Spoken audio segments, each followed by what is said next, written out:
es un vero libro de 1902. 1902. Questa è l'idea.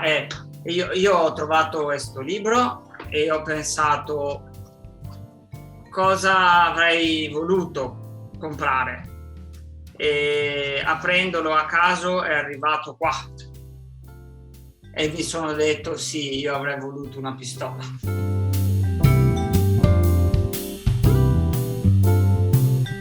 Normalmente si pensa che scrivere un libro è un trabajo solitario, il scrittore da solo, ma non è vero.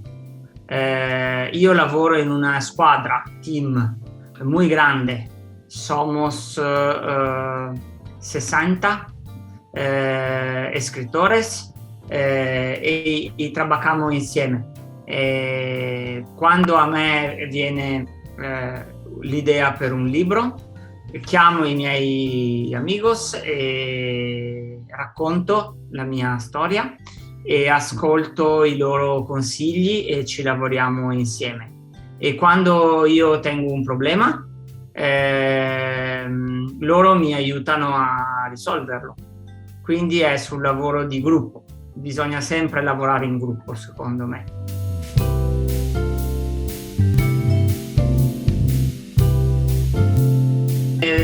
Sin dubbio Tétrouan. Io non so se in spagnolo hanno cambiato i nomi dei personaggi, ma Tétrouan è il capo della squadra, è muy diverso di me, completamente diverso, e perciò io sarei curioso a provare cosa significa. Quindi scrivo dove capita.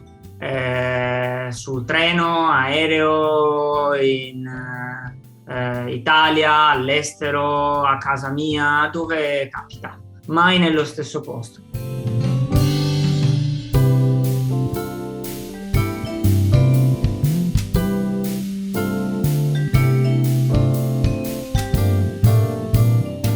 Jo el que podria respondre és que una novel·la segueix processos, cada novel·la segueix processos molt diferents.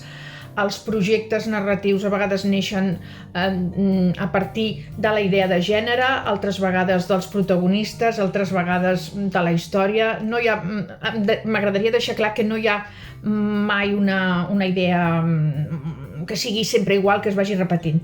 En aquest cas, ella neix de les ganes que jo tenia d'escriure una novel·la juvenil de gènere negre, amb uns tocs que podríem dir centrats una mica amb el misteri, en un misteri que ara no desenvoluparé, i que d'aquestes ganes d'escriure una novel·la de gènere, d'un gènere concret, va néixer ella.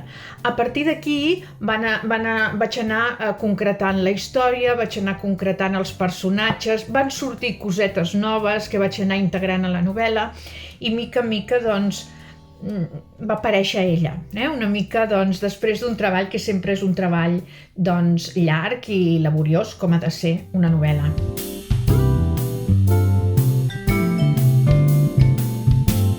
Jo d'ella el que recordo més és que no va ser una novel·la escrita massa de cop o massa de pressa, sinó que és una novel·la que, com ja us he dit, neix d'una idea de gènere, d'intentar doncs, escriure una novel·la negra amb alguns ressons de misteri, i que a partir d'aquí vaig anar precisant molt les coses a través del temps. Per tant, primer hi va haver una novel·la ella, després la vaig retocar, va néixer una segona versió i jo diria que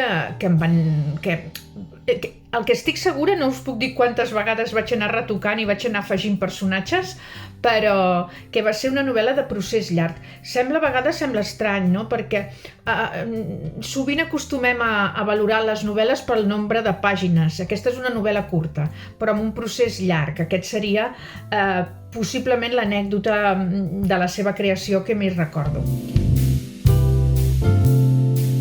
Bé, Bé, la novel·la, aquí veieu que estic en el meu estudi, aquí darrere hi ha els meus llibres. La novel·la, doncs, la vaig escriure en aquest estudi, però en un altre lloc, perquè recentment m'he canviat de residència. A l'estudi és el mateix, els mateixos mobles, els mateixos llibres, el mateix caliu, però abans jo escrivia des de casa a Sant Esteve Sesrovires i ara visc a Rubí. Per tant, la foto una miqueta és aquesta.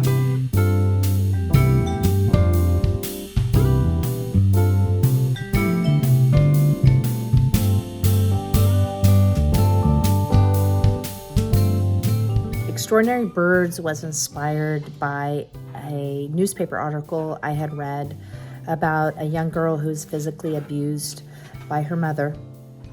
And I thought a lot about that young girl and imagined what it was going to be like for her to navigate her way through that event, that tragic event, and what it was going to take for her to get to a place where she would heal. And so I started to imagine that she had a scar on her back.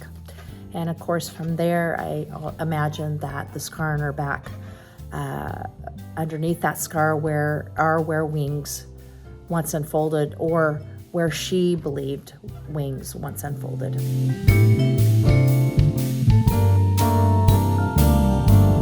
Extraordinary Birds, December is the protagonist in Extraordinary Birds, and she has a passion for birds.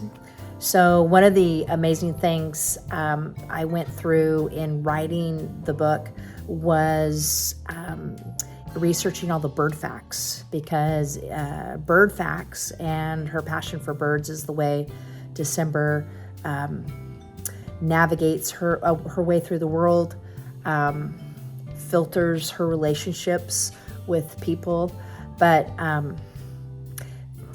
learned just extraordinary things about birds and what amazing creatures they are.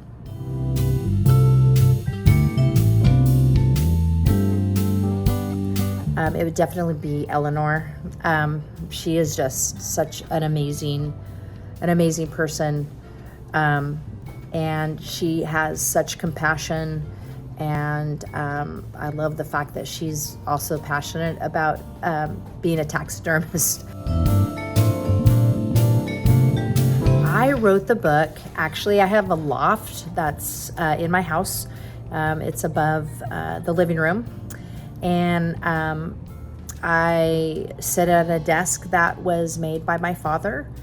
And I am surrounded by photographs of my family, books I love, shells that I collect, Native American pottery that I collect. So I am surrounded by my own passion and things that I love.